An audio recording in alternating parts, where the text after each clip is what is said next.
Hello everybody, it's Mr. Second Amendment, and today we're going to be installing the Aero Precision Atlas rail.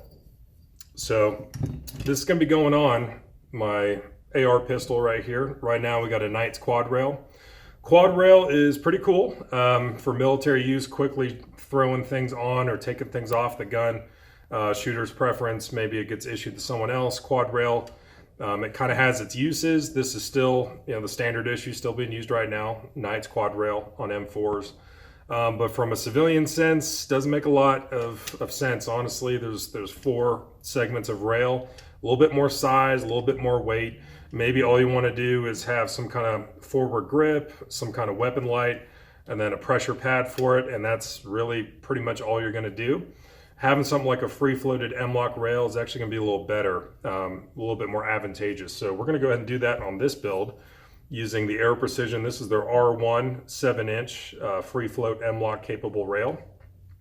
Reason why I decided to show you guys this, some of you guys might be upgrading some older AR-15s, standard 16-inch barrel. It has a standard front sight base like this guy, and you want to move into a free-floated rail, something kind of like this.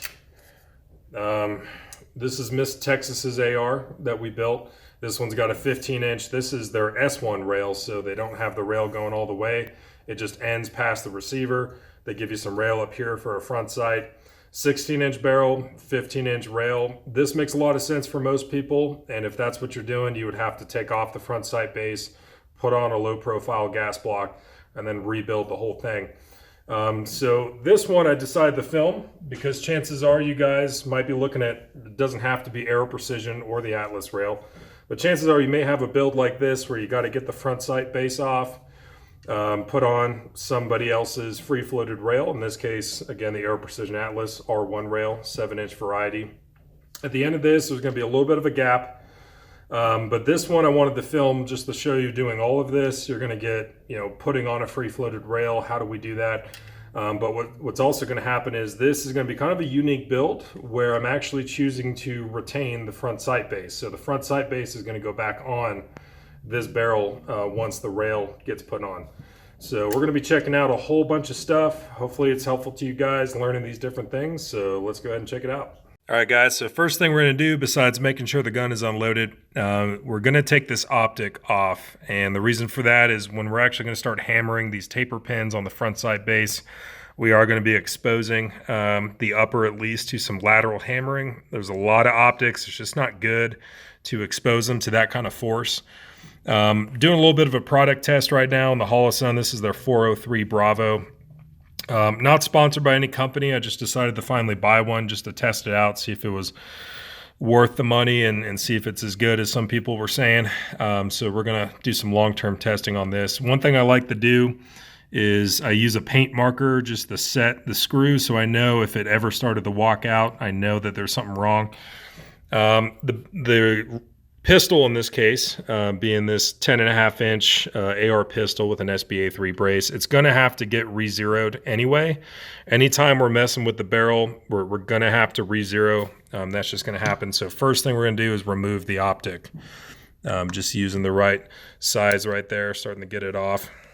So we know this is going to have to get re-zeroed anyway, but one thing that you can do, if you're taking optics off and you want to put them back on, is I like to take some pencil and I just kind of mark on the rail where the optic was, so it's going to go back to where it came from. You can always just take a picture with your phone and then just put it back in the same position. But either way, this is going to have to get re-zeroed, so let's go ahead and get it off. All right, next thing that's got to happen, we got to take the accessories and stuff on this rail. In this case, we got a Magpul AFG. We got the Surefire pressure pad with the Surefire on the other side. I like to secure it down with zip ties. I got some baling wire on this side, and then I use some bike tire inner tube just sliced really thin just to keep the wires down. We do have the CQD forward sling mount. We're actually going to be doing it a different way once this thing is all put together, but in the meantime, we're just going to get this stuff off the rail. All right, we can start to see the pile of stuff that's going back on the build that we're not going to need. So now we're just left with the upper receiver with the rail on it. So we're going to go ahead and take off this Knights quad rail. We're going to do that just by unscrewing this pulling down on the delta ring, and you guys will be able to see it. Not too difficult trying to take it off. First thing coming off, we're going to pull down on this delta ring, and the bottom piece can come off. We're just going to leave the AFG on there for now. Next thing we got to do is unscrew this top. Some of them are going to be flathead. Some of them are going to be the Allen style. Just depends who actually made this rail and what time or what period of time it was produced. A little bit of blue Loctite in there, not a big deal. And then now we just got to lift it from the back end. If you have to use a quad rail or you choose to use a quad rail, I think the Knights has the best solution. This actually hooks underneath your barrel nut, so it's a very secure way to mount all kinds of stuff if you have to use a quad rail or if you choose to. All right, so we're going to be taking the front sight base off. That's going to be the next step. We got the quad rail off. It's good to go. This is a unique situation that I'm actually going to use the front sight base again for this build when we put the Aero Precision Atlas rail on there. So what I did is I did some paint marker and just marked the front sight base and the barrel just so I know it's all coming back exactly at the same cant, or to make sure it's straight up and down. Now the pins, these are taper pins. So they're fat on one side, skinny on another, which means for us, they only come in one way, they only go out another direction. So something that's going to be useful for this, wheeler bench block, not absolutely critically needed. You could do this just using a block of wood, supporting the rest of it. This one helps because it actually tells you if I'm trying to put the front sight base pins in, I'm going to put it this way. If I'm trying to take the pins out, I put it on the other side of the fixture. And there's actually holes right here to capture the pins when they come out. Again, this is kind of a unique build. Most of the time people take these off and they're not going back on the gun, but in this case it is. So what pin comes out of what hole, the front or the rear, they're going back in the same hole. I've got the paint marker marking it up. Something else I've done, like you saw, I removed the optic. When we're hammering this, we just don't want to expose an optic or a scope or anything you have on top to that kind of forces. Rear sight's usually good to go, no issues there. And I've also, you can see I've banded up or covered up the ejection port cover. One thing that is going to happen if we don't address this is while we're hammering these pins down here, the ejection port cover is just going to be kind of flapping in the wind. It actually can cause some damage with the spring and the upper receiver. So we're going to want to either tape it down or just find a way like this just to make sure that it's secure. The ejection port cover is not just going to be flapping and getting all that damage. Other things we're going to need is some heat. Not 100% needed, but some builds, like if you had a Lewis machine and tool or something crazy like that, you're going to want some heat. Heat is generally going to help. You're going to see how I'm going to apply it. What I like to use is a big punch and a small punch. So on this one, you can see I've actually made this just for this purpose. When I'm taking off a front sight base, I don't want to damage it or show signs that I was there or really mess it up. So this one, it's a larger punch, but I've beveled the sides of it so we don't place a circular mark on the side of the front sight base, usually right there. And then once I've made it far enough, I'll use the smaller punch. This is a 1/16 punch. You can go a little bigger as long as it fits through the hole. And you can go ahead and just finish the job getting those pins out with this. Next, we're going to need a hammer that's got a little bit of mass to it. Definitely some ear and eye protection, at least at a minimum eye protection. And then some heat-resistant gloves just in case you're handling the barrel and you don't want to burn yourself. So these are things we're going to need to do it. So let's go ahead and get started. All right, so first we'll take our torch. Make sure we're in frame. What I'm going to do is I'm just going to start heating it up. We're not going to an incredible amount of heat. Not really doing anything more than the gun would experience if you did several mag dumps in a row. So we're not going red hot here. We're just actually trying to heat up the front sight base itself just to make that a little bit larger, kind of expand. Heat is definitely going to help us here. One thing is if you still have your sling loop, I always punch them out. But if you still have your sling loop, just avoid putting the flame there. There's a rubberized coating on it. It might heat up on the sling loop. In this case, we don't have to worry about that at all. And we're just going to continue to put some heat on here. And again, we're just going to keep track of what direction we need to go. So if I'm aiming and shooting the rifle, the pins to get them out need to go from left to right. So they're going to come out facing you or imagine the brass coming out of the gun. Like we discussed, if you have a Smith & Wesson or something different, it actually goes the opposite way, but the standard direction is actually going to be from left to right, just like the brass ejecting out of the gun. So it looks like...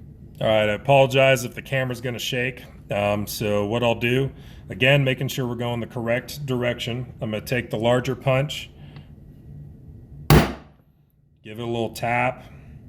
All right, looks like we're moving a little bit. Definitely got some movement there. I'm going to get to the rear.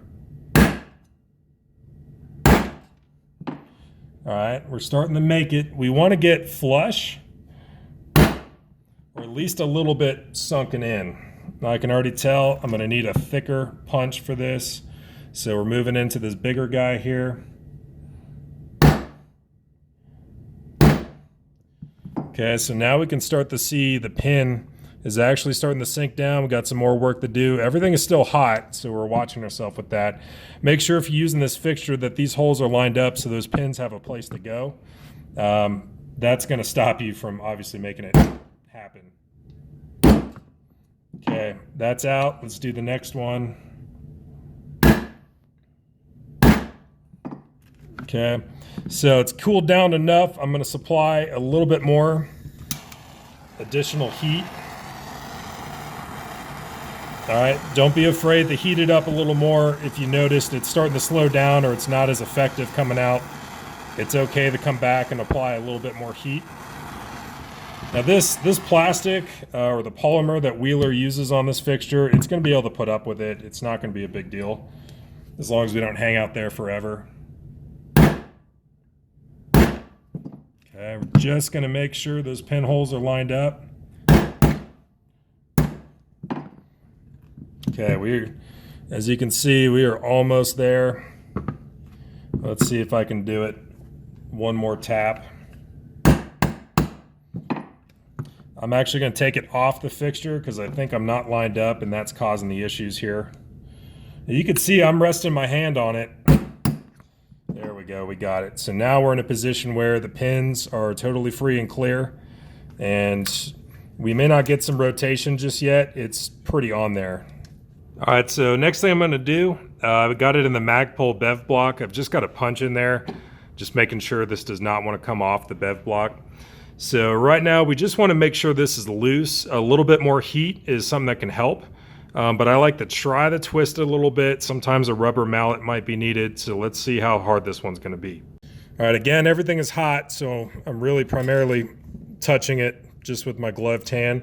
This one seems like it's going to be a mess, or at least this one's going to fight us pretty hard. Doesn't want to rotate. Something we can do, take a rubber mallet and just kind of see if anything wants to twist a little bit. That is definitely going to fight us. It is not going to be a fun time. So in this case, I'm just going to go ahead and transition to taking the muzzle device off. This is the Knights NT4. Now, if it has a crush washer, we're just going to buy a new crush washer. We never want to use a crush washer more than once. In this case, we've got some shims. Same thing goes for that. Typically, suppressor host is going to be rock set, so you're going to need to heat it up to get it off. In this case, this one actually came off pretty easy. It is a little warm, but it's not super hot. You can actually see the oil. Something I do for this kind of circumstance is I have an A2 bird cage that is a sacrificial A2 bird cage. And what I'm going to do now is just go ahead and put that on the barrel. All right, I'm going to pull that out. And just like this, I'm going to take the hammer. And right now I'm just kind of testing the waters to see how tough this is going to be. I'm just going to hold it by hand and tap on the sacrificial muzzle device.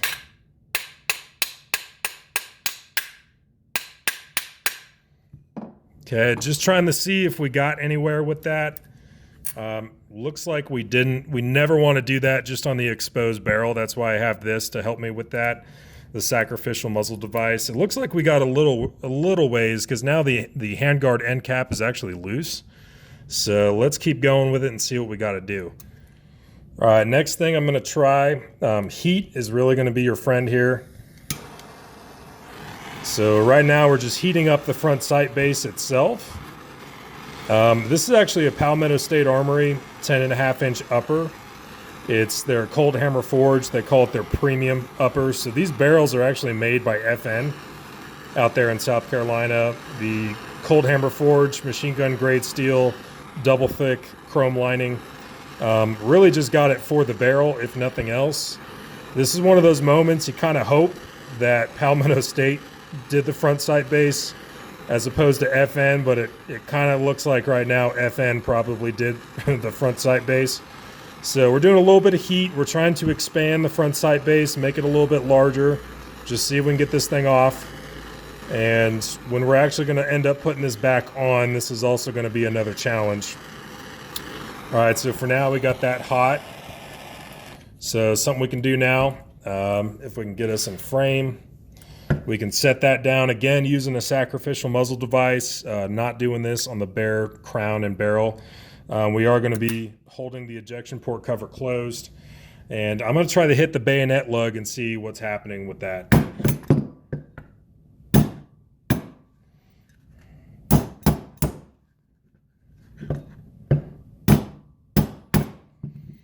Okay, let's see if we're making any kind of movement. This one does not want to budge, so I'm going to work on it off camera. All right, so we are making slow progress. You can see the unpainted ring, and that means it is in fact moving a little bit forward. If you have to, I mean, you can keep hitting it on the bayonet lug. You can hit it on top of here. One thing you can do is you can hit the inside of the handguard. That will bend the handguard cap here, but in this case, we're not using it again. They're kind of a dime a dozen, so if I have to damage that, that's going to be fine. One thing we can also do is put this in a vise on the handguard and then start hitting again on the sacrificial muzzle device. So however we got to get this off, we're going to do it. Okay, one thing you can do is place the bayonet lug on the edge of the anvil of your vise, and again, sacrificial muzzle device. It seems like we're getting somewhere with that. Okay, slow but sure.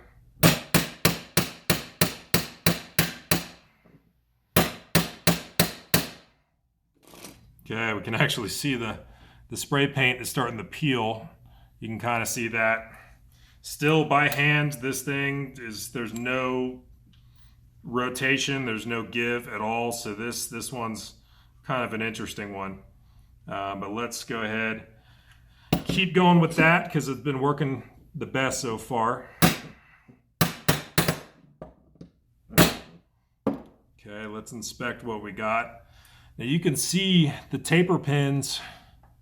I'll get a better angle on it, but the taper pins, it's a hole that's drilled through the front sight base and then through the bottom of the barrel. You can see those two cuts right there. That's how those taper pins were in there.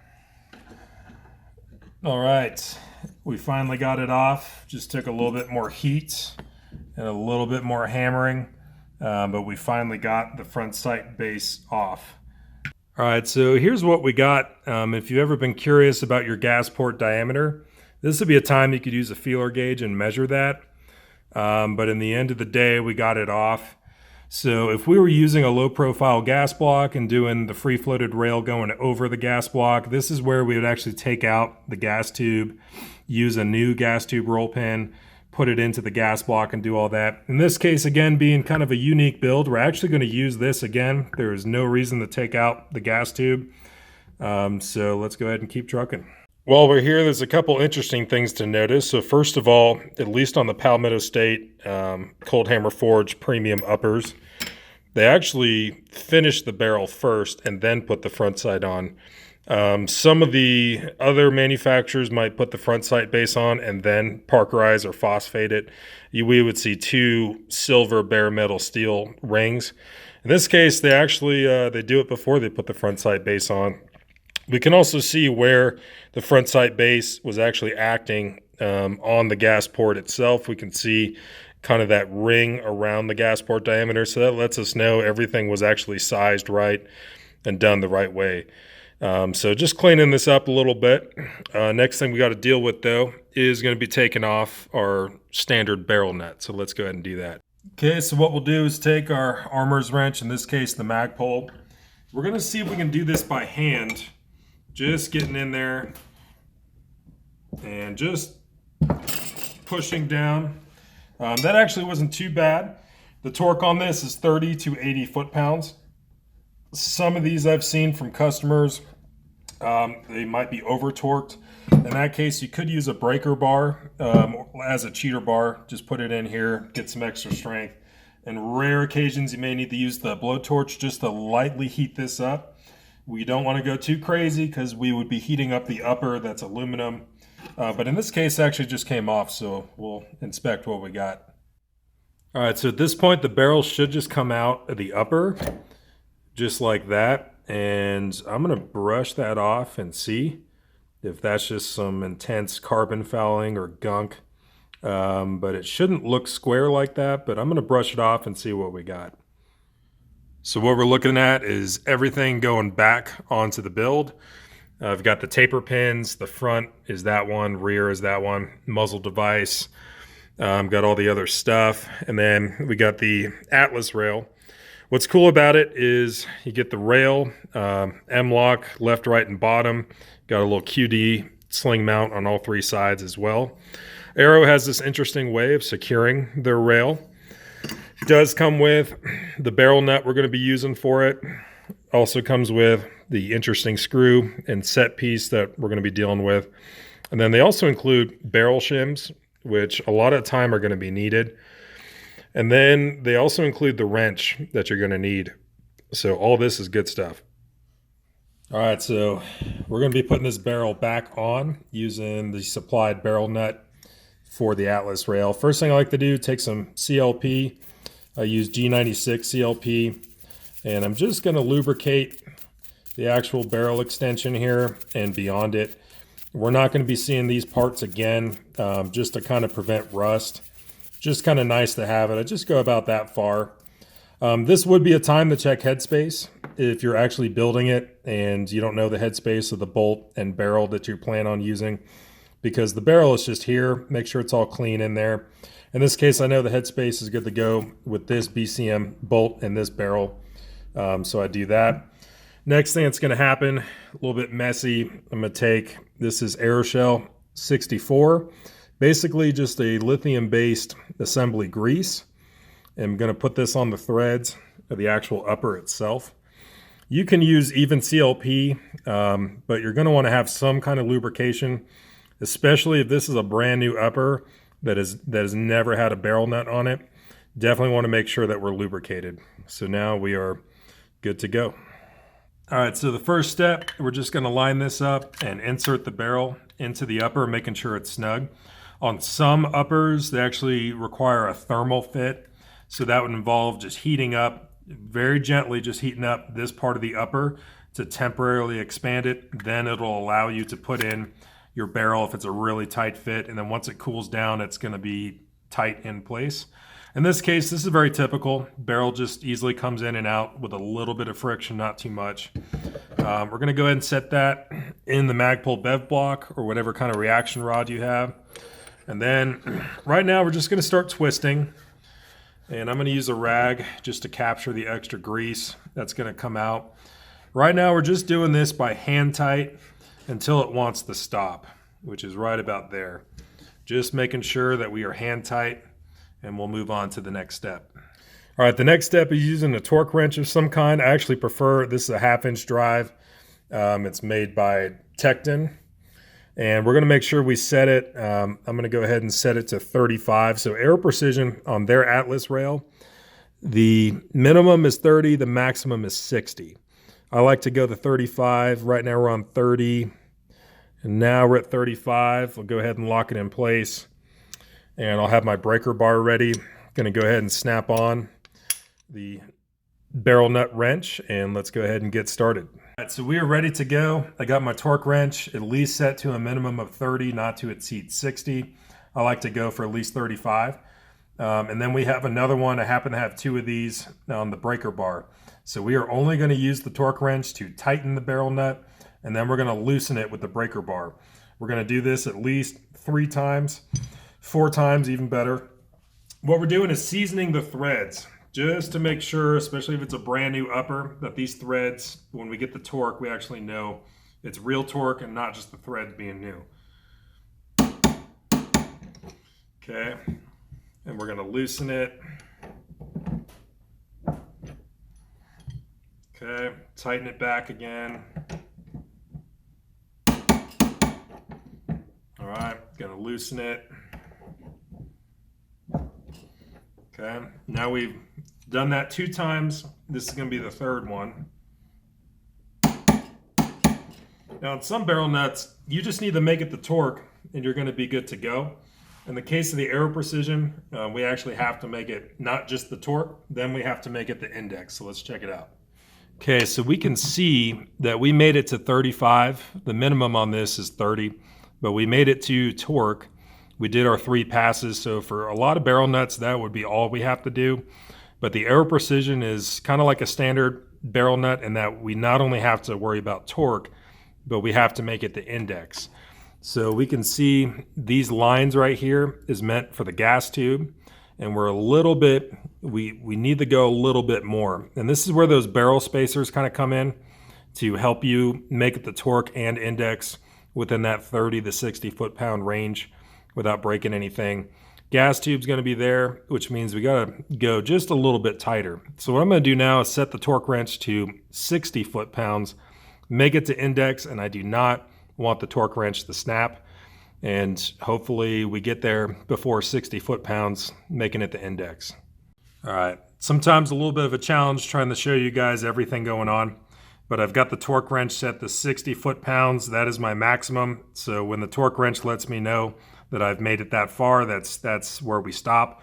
But I'm trying to get this line indexed with the gas tube port in the upper.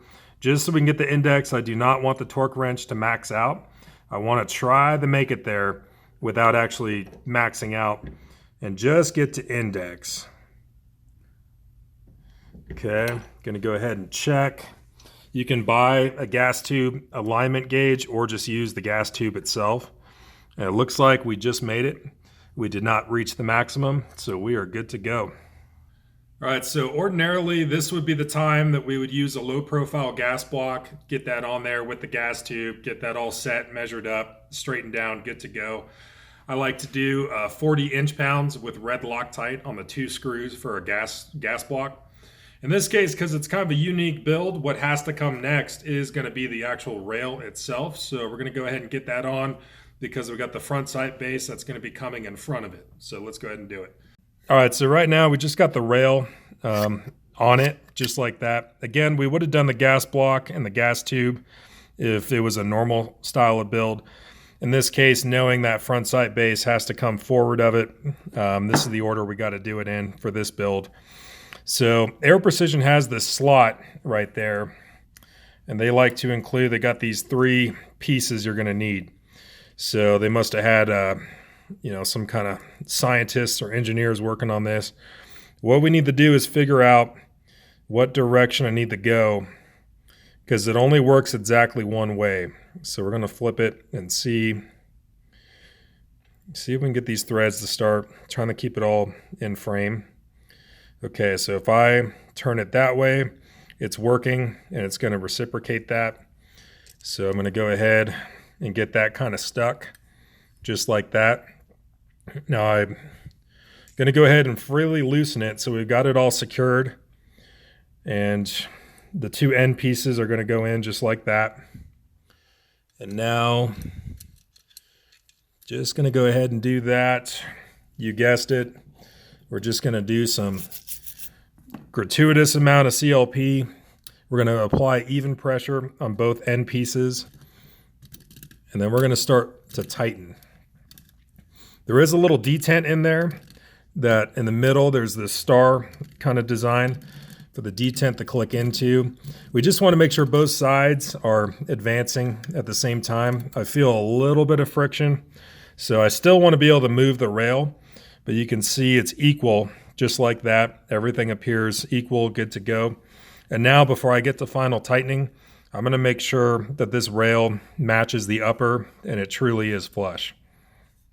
All right, so I went ahead, I made sure that the rail was flush and level with the upper receiver.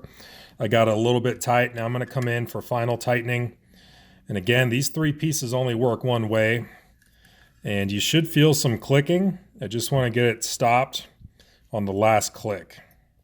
Okay, I just felt it. So now you should be in a position where those three pieces look like that, sunken in equally on both sides. We made sure that the rail was straight and good to go. Now on a typical build, the only thing that would be left would be the muzzle device. But again, in this case, we got to put the front sight base back on. So let's go ahead and do that. Okay, this would be the time if you just want to clean off this carbon front and rear on the gas tube. Honestly, I'm just going to wipe it down with a rag and it's going back in the gun. Next thing that's going to happen, I am going to heat up the front sight base right here to expand the diameter temporarily on these just to give myself a little easier of a time. Next thing I did is I went ahead and I cleaned off the barrel just to get some spray paint out of the way and make this as easy as we can try to make it. So let's go ahead and do it.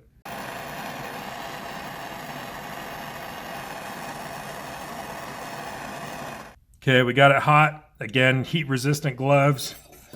All right, this is a game of getting this on the barrel, but we also got to care about that gas tube, making it into the upper receiver. That's going to be a pretty important thing. And I'm going to take it out just to make sure I can get that gas tube going in there exactly where we need it. Might take a little finagling. Okay, you may not be able to see it, but the gas tube is poking out into the upper receiver, so we're good on that front. And now it's time to see if we can do it by hand. Probably not. We're gonna need the, oh, hey, maybe. Looks like we just got it. That's what you get when you heat it up. Kind of helps you out a little bit for jobs like this. The last thing we gotta do is kind of get it at the right depth and make sure that it's gonna be aligned. So these taper pins are gonna wanna go back in. All right, so we were pretty much ready to go to put these pins back in. I've got both of them laid out in the right hole that they're going to go into.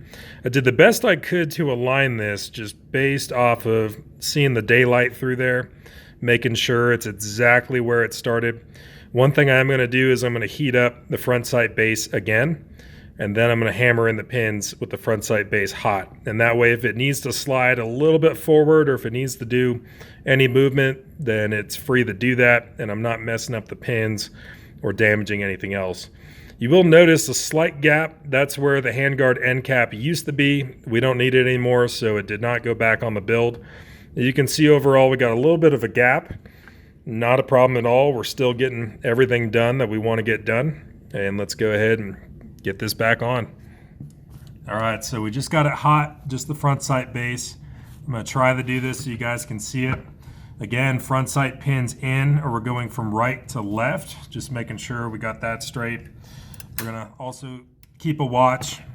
We can also band up the ejection port cover just to keep that protected. And right now, we're just, of course, putting the thin end in first. We're just gonna kind of test fit, see how we're doing. Let's use a light hammer, nothing crazy, just to kind of see how we're doing. Looks like we're good. We're just gonna have to go for it. So let's try the smaller hammer first. Okay, so we still have a little ways to go. We can see the pins are still sticking out and they need to go just a little bit more. I'm also looking down just to make sure that we are generally straight. We want to be exactly where it was before. Now we're gonna bust out the heavier hammer and keep going.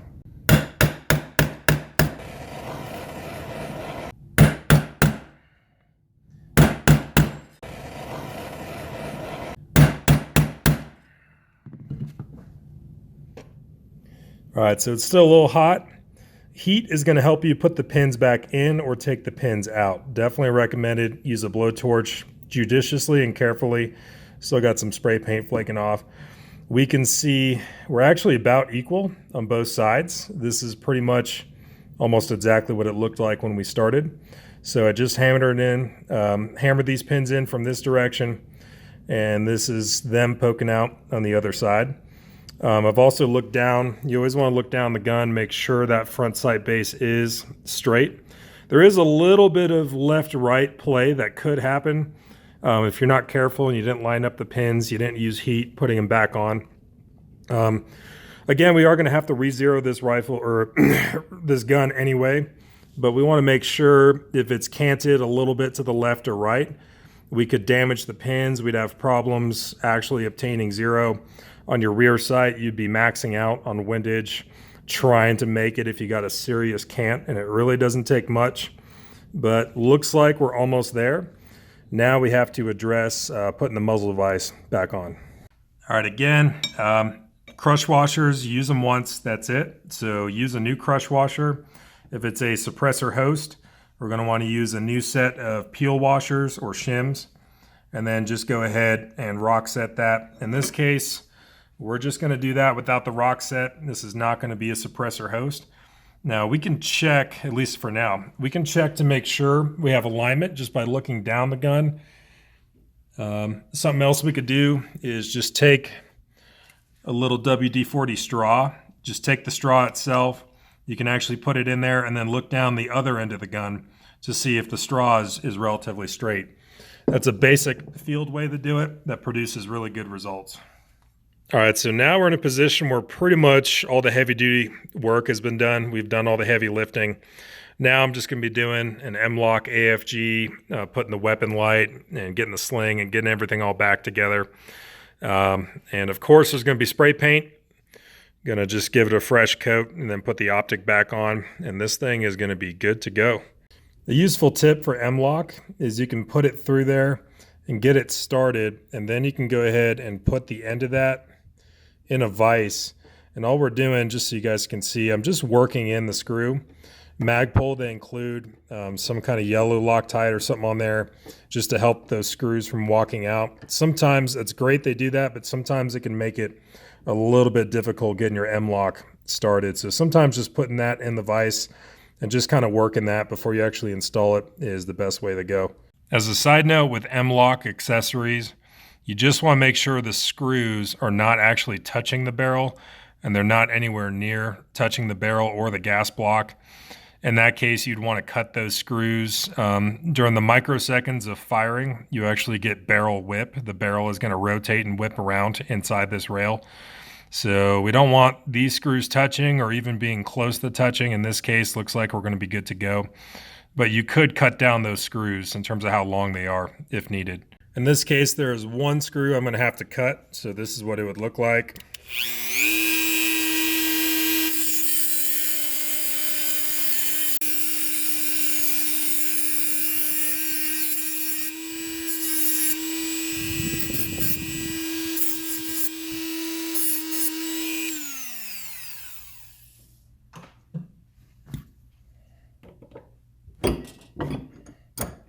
All right, so we're pretty much getting there. Just got my Surefire pressure pad. We are going to be a little bit closer to the barrel and the gas tube now. This is a slim profile rail, so got to worry about heat a little bit more in terms of making sure this pressure pad is going to be okay. So I'm actually going to cut a piece of plastic stock and just put that between the rail and the pressure pad just to keep it safe, or at least give it the best chance it can against a lot of heat.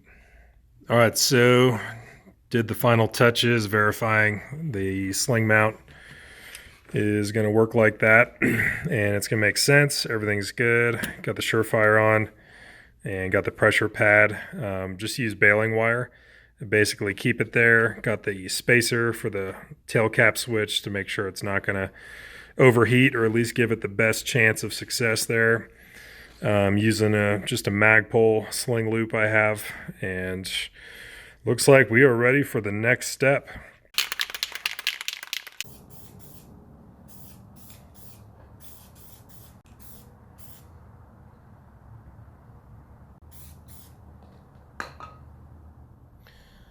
All right, well, we're waiting for the paint to dry.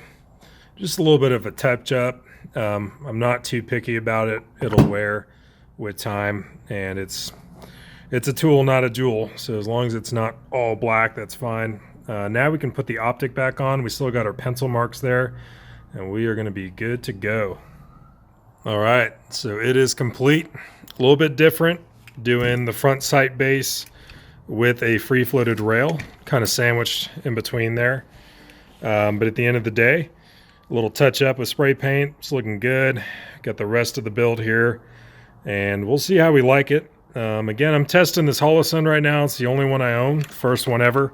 So we're going to see how that goes. But so far, this is what we got. Thanks for watching.